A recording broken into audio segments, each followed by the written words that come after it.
Yo, what's up? Eric Wong here from PowerDojo.com.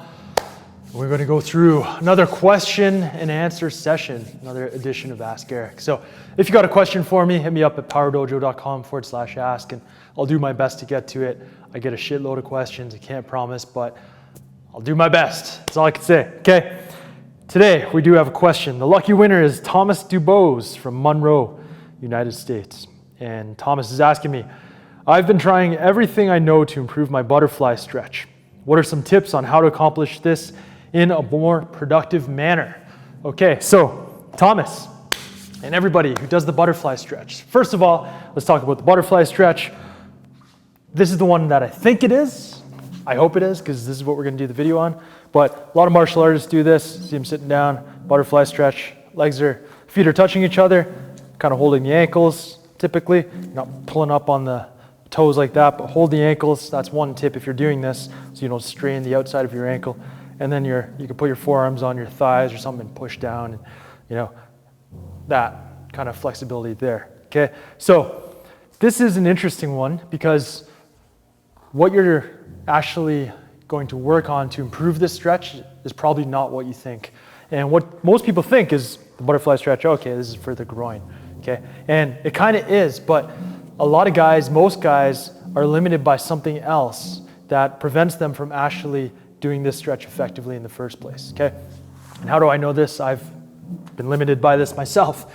So what happens is when you're in this position, yes, it looks like, okay, you're pushing down, you're getting a groin stretch, but what happens is if you're not able to hold this position properly, so with proper neutral spine, okay, so I'm here, and I'm not warmed up, so I can't stack as well, but you should be able to hold a neutral spine when you're sitting in this position, okay?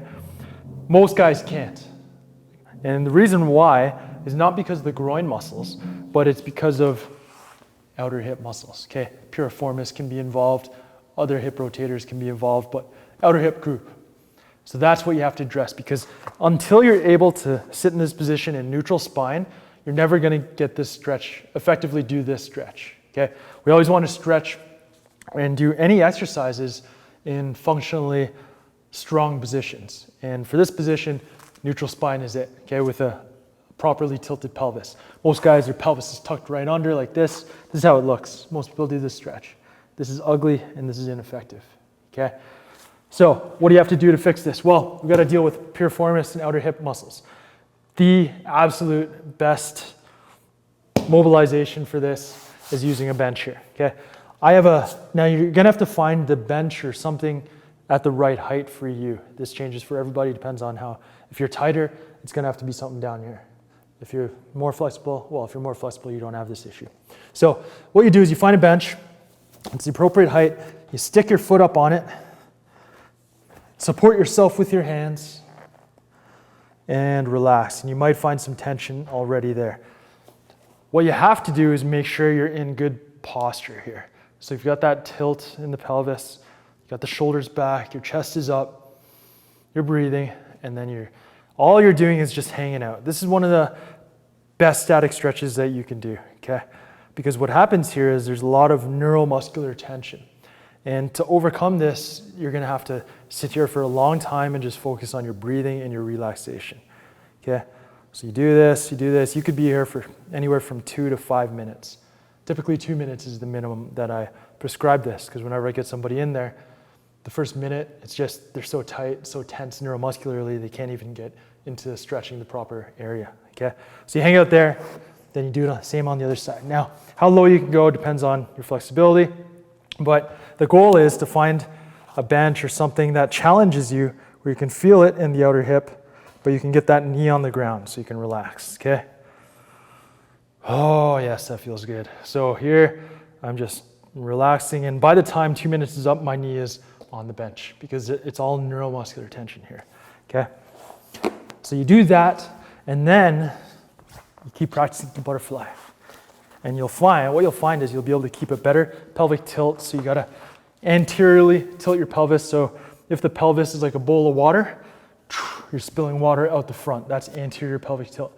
Anteriorly pelvic tilt, neutral lumbar spine. So you got a slight curve, lordotic curve, or slight extension in the lumbar spine. That's a position that you have to maintain to effectively do the butterfly. Then you actually get into the groin and the deep hip muscles here, the internal rotators, and there's a lot of muscles in there that you can attack with the butterfly stretch, okay? So that's one way. Now, that's to get into the position. Once you're in the position, I recommend you're doing contract relax style, just like we do in the hip flexibility solution. So feet together. Once you get into position, trying to bring your knees against your elbows. Nothing's moving, but I'm contracting to try and bring my knees up like that. Okay, do that for 5 seconds. You kind of push down a little bit more, and then you can go on the outside and try to push your knees against your forearms there. 5 seconds, go a little bit deeper. Repeat that cycle 2 or 3 times, okay? So Thomas, there you go. Hope that helps you with the butterfly stretch. You can let me know how it does in a few weeks after you do this every day, ideally. You asked, so I expect you to do this every day, okay? Anybody else, hopefully that helps you too. All right, so there we have Ask Eric, another edition. Now, if you want to really deal with your hip problems, hip flexibility problems, hipflexibilitysolution.com. Check it out. You'll see what it's all about on that page. All right, I'll see you next time. Peace.